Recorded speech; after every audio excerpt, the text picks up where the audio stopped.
আজি কামৰূপ জিলা কংগ্ৰেছ দ্বাৰা আয়োজিত বাবা সাহেব আম্বেদকাৰ সন্মান যাত্ৰা এই অনুষ্ঠানত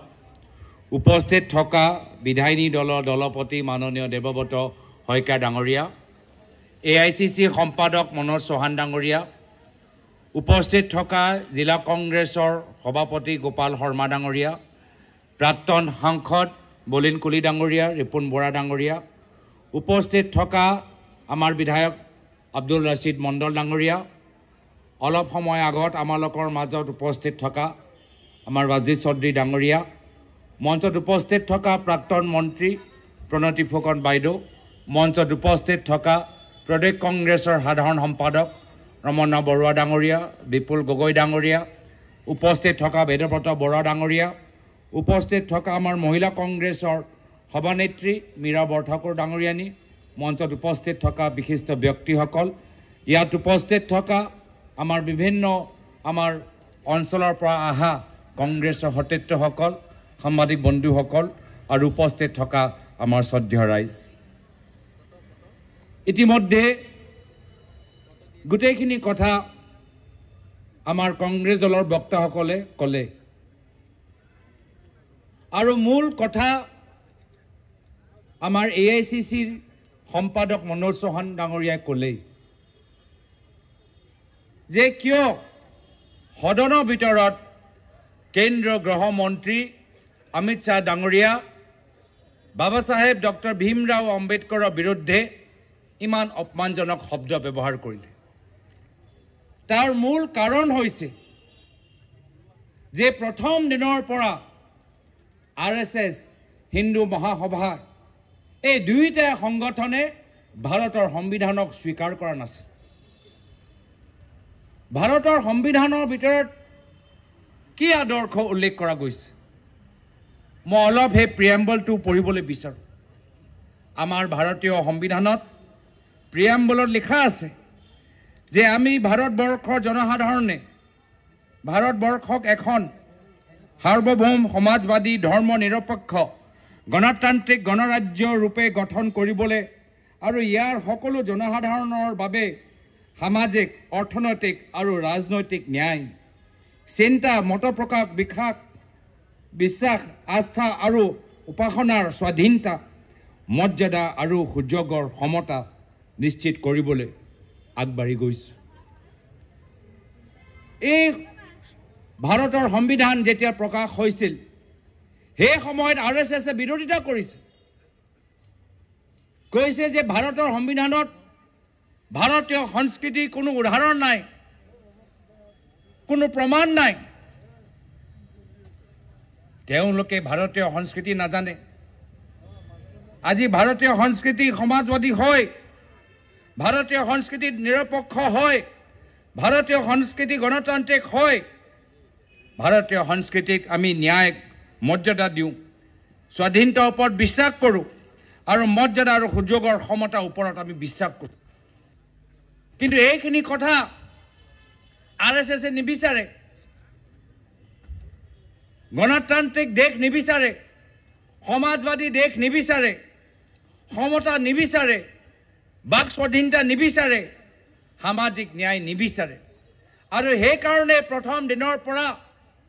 তেওঁ RSS হিন্দু মহাসভাই সংবিধানক বহিষ্কাৰ কৰিছে। কিন্তু দেখা পালে যেতিয়া যে গোটেই আমাৰ ভাৰতৰ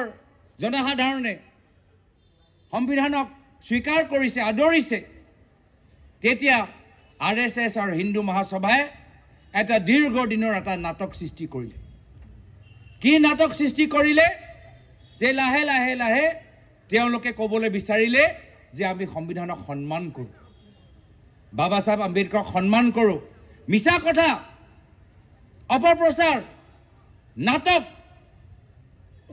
তেওঁলোকে কেতিয়াও সন্মান কৰা নাছিল।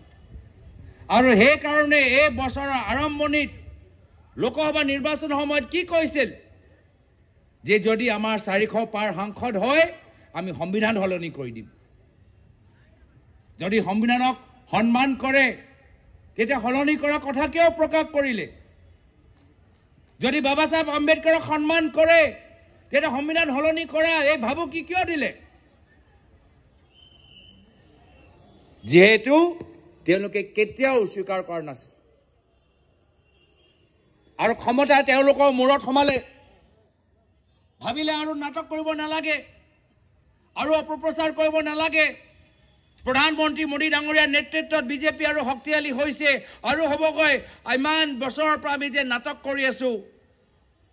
বাবা সাহেব আম্বেদকাৰৰ প্ৰতি যে সন্মানৰ এটা মুখা যে আমি পিন্ধি ৰাখিছিলোঁ তেওঁলোকে সেই মুখা উভতাই পেলাবলৈ বিচাৰিলে কিন্তু ভাৰতৰ জনসাধাৰণে যোৱা লোকসভা নিৰ্বাচনত প্ৰমাণ কৰিলে যে বিজেপি দলতকৈ বেছি শক্তিশালী হৈছে আমাৰ ভাৰতৰ সংবিধান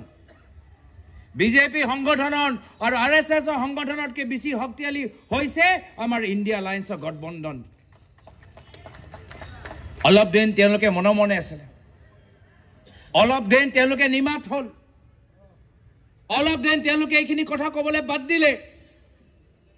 কিন্তু আকৌ যেতিয়া হাৰিয়ানা মহাৰাষ্ট্ৰ এই দুটা ৰাজ্যৰ নিৰ্বাচনত তেওঁলোকৰ বিজয় হ'ল আকৌ ক্ষমতা তেওঁলোকৰ মূৰত সোমালে আকৌ ক্ষমতা তেওঁলোকৰ মূৰত সোমালে আৰু অমিত শ্বাহ ডাঙৰীয়া নিজৰ পেটত নিজৰ কথা বাস্তৱ কথা ৰাখিব নোৱাৰিলে সংবিধানৰ ওপৰত যেতিয়া গুৰুত্বপূৰ্ণ চৰ্চা চলি আছে সেই চৰ্চাৰ মাজত তেওঁ বাবা সাহেব আম্বেদকাৰৰ প্ৰতি নিজৰ অহংকাৰ আৰু তেওঁলোকৰ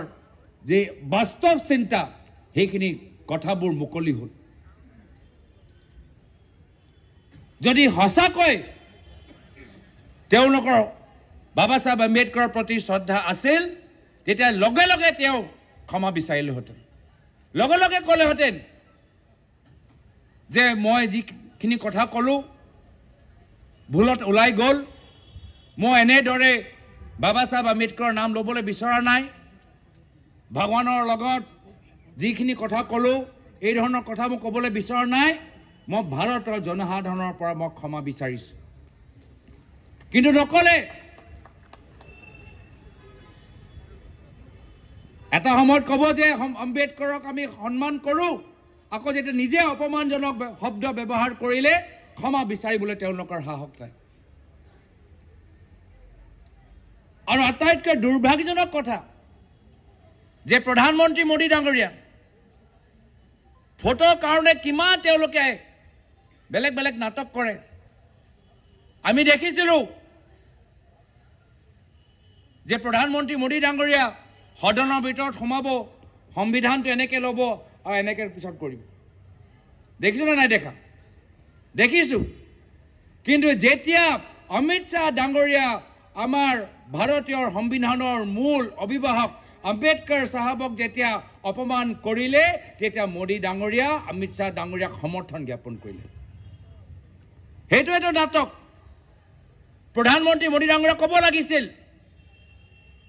যে মই ইমান ফটো তুলিছোঁ ভাৰতৰ সংবিধানৰ লগত মই ফটো তুলিছোঁ অমিত শ্বাহ ডাঙৰীয়া আপোনালোকৰ পৰা ভুল হৈছে জনসাধাৰণে ভাল পোৱা নাই আপুনি ক্ষমা বিচাৰক এইটো নিৰ্দেশ প্ৰধানমন্ত্ৰী মোদী ডাঙৰীয়া নিদিলে তো সেইটোৱে প্ৰমাণ যে এই দুইজনে আৰএছএছৰ প্ৰচাৰক দৰে ভাৰতৰ সংবিধানক সন্মান নকৰে আৰু দুৰ্ভাগ্যজনক কথা আজি য'ত আমি আম্বেদকাৰ সন্মান যাত্ৰা আৰম্ভ কৰিবলৈ বিচাৰিছোঁ আমাৰ অসমৰ মুখ্যমন্ত্ৰী অমিত শ্বাহ ডাঙৰীয়াক ভাল পোৱাৰ কাৰণে আমাৰ লোকক বাধা দিবলৈ চেষ্টা কৰিছে পাহৰি গৈছে যদি ডক্টৰ বাবা সাহেব আম্বেদকাৰ নাথাকিলেহেঁতেন যদি সংবিধান নাথাকিলেহেঁতেন তেতিয়া নৰেন্দ্ৰ মোদী ডাঙৰীয়া ভাৰতৰ প্ৰধানমন্ত্ৰী হ'ব নোৱাৰিলেহেঁতেন তেতিয়া অমিত শ্বাহ ডাঙৰীয়া ভাৰতৰ গৃহমন্ত্ৰী হ'ব নোৱাৰিলেহেঁতেন তেতিয়া হিমন্ত বিশ্ব শৰ্মা ডাঙৰীয়া অসমৰ মুখ্যমন্ত্ৰী হ'ব নোৱাৰিলেহেঁতেন আজি যে মৰ্যাদা পাইছে ক্ষমতা পাইছে লোকতান্ত্ৰিক গণৰাজ্যৰ এটা যে আমি এটা বাতাবৰণ পাইছোঁ তাৰ মূল কাৰণ হৈছে ভাৰতৰ সংবিধান আৰু ভাৰতৰ সংবিধানৰ আমাৰ মূল অভিভাৱক ডক্টৰ বাবা সাহেব আম্বেদকাৰ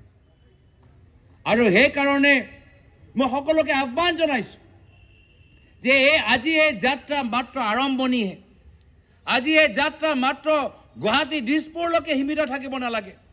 আমাৰ বিভিন্ন অঞ্চলৰ পৰা মানুহবোৰ আহিছে। আজি যিখিনি কথা আমাৰ ওপৰৰ বক্তাসকলে ক'লে, মই বিচাৰোঁ যে আপোনালোকে আগন্তুক দিনত এইখিনি কথা গাঁৱে গাঁৱে লৈ যাওক, ৰাস্তাই চুকে কোণে লৈ যাওক। যে যদি আমাৰ ভাৰতৰ সংবিধান সুৰক্ষিত থকাটো বিচাৰোঁ,